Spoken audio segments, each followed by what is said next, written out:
Donc, se pardonner soi-même. Se pardonner à soi-même. Avant de pouvoir pardonner aux autres, faut toujours bien commencer par se pardonner soi-même. Puis, le pardon en soi, c'est synonyme de guérison. C'est une bonne partie de guérison qui se fait par le pardon qu'on puisse se faire. Il faut savoir se pardonner parce qu'on a fait des mauvais coups, on n'a pas toujours été facile à vivre en tant qu'alcoolique buveur. Je dis aussi que parfois, moi personnellement, comme d'autres aussi, ne sont pas toujours faciles à vivre en tant qu'alcoolique abstinent. J'ai des choses à corriger comme bien du monde. Je ne me considère pas au-dessus de mes affaires.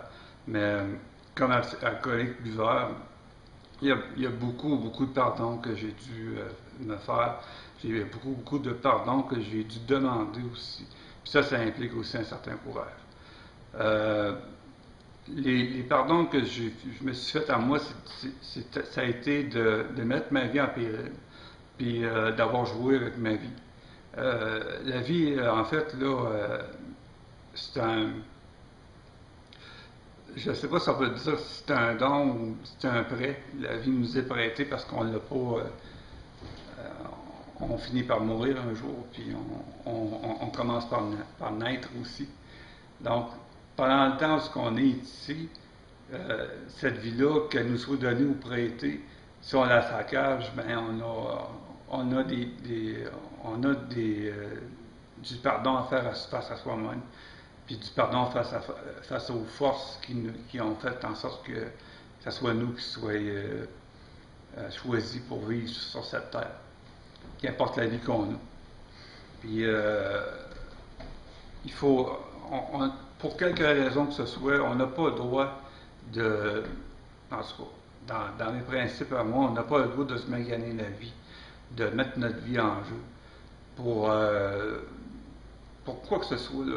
Je pense qu'il y a d'autres alternatives qui fassent qu'on puisse vivre la vie là, sans la mettre en danger, puis pouvoir régler nos propres choses là, sans, euh, sans maganer notre vie, tout simplement. Je me fais déconcentrer, là, puis ça m'aide pas. En tout cas, là, ce que je veux te dire, c'est aussi, c'est que il faut, comme dans la codépendance alcoolique, ben là, il faut savoir se pardonner, oui, parce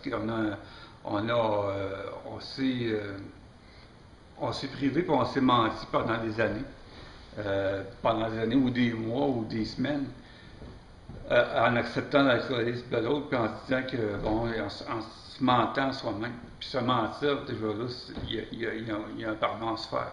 Se mentir à soi-même, c'est comme mentir à l'autre. Puis il faut savoir aussi une chose qui n'est pas facile non plus, puis que je vois de plus en plus chez les personnes, la plupart des gens, c'est de pardonner aux autres. Les gens ne pardonnent plus. Ça en prend énormément. Moi, s'il y a eu une place où j'ai vu des gens qui ne se pardonnaient pas, c'était sur le forum à tout qu'il y a en France. J'ai pas de misère à le nommer, parce que là, c'est d'un ridicule là, incroyable. Là, même, je dirais, la modération qu'il y a là, c'est de la modération de la bout de chandelle. C'est pas. C'est vraiment. Ça laisse à désirer. Vraiment, ça laisse à désirer, mais en tout cas, il y en a qui. Moi, je sais bien que ce forum-là, dans les beaux temps du forum, m'a beaucoup aidé. Il y avait là une atmosphère qui était beaucoup plus saine que celle qui est actuelle. Je suis allé dernièrement et j'ai vu que rien n'avait changé. Mais ce qui m'a surpris le plus dans tout ça, c'est que entre alcooliques et abstinents, il n'y avait pratiquement pas de pardon. Si on avait fait quelque chose de mauvais, il n'y avait rien à faire en termes de pardon. Donc, dans ces endroits-là là, où il y a des possibilités d'aide, euh, il faut quand même voir là, la qualité des gens qui y sont, puis la qualité aussi des gens qui dirigent, à savoir s'ils sont capables de pardonner ou pas. Parce que moi, s'il n'y a pas de pardon, il n'y a pas d'avancement, ça s'arrête là. Puis ça se fait autant pour moi que pour l'autre. Le codépendant qui ne pardonne pas, ben, il va rester codépendant à sa vie.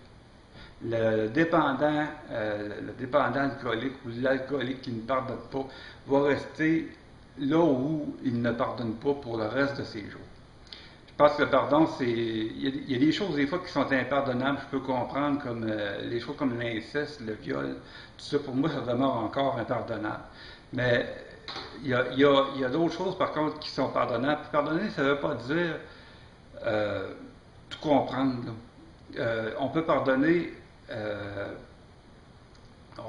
ça ne veut pas dire, c'est de l'acceptation. Pardonner, c'est accepter. Puis accepter, ça ne veut pas dire de comprendre. Parce que si on accepterait tout, ben, on accepterait des gens qui se font battre, qui se font violer, ou puis qui se font délester inutilement. Donc, il n'y a rien à comprendre là-dedans. Est-ce qu'il y a de quoi à pardonner? Je ne sais pas. Je pense pas. Non, pour le viol, en tout cas pour l'inceste, pour moi, c'est impardonnable. Ça, j'ai un bémol là-dessus. Il y a des choses qui peuvent se pardonner. Mais ça, peut-être c'est la seule chose pour moi qui est impardonnable. Peu importe si la personne est malade, là, celle qui commet le geste est malade, moi, il n'y a pas de pardon là-dessus. Mais c'est un des deuxièmes défis du courage, c'est celui de pardonner. Je pense qu'il est important.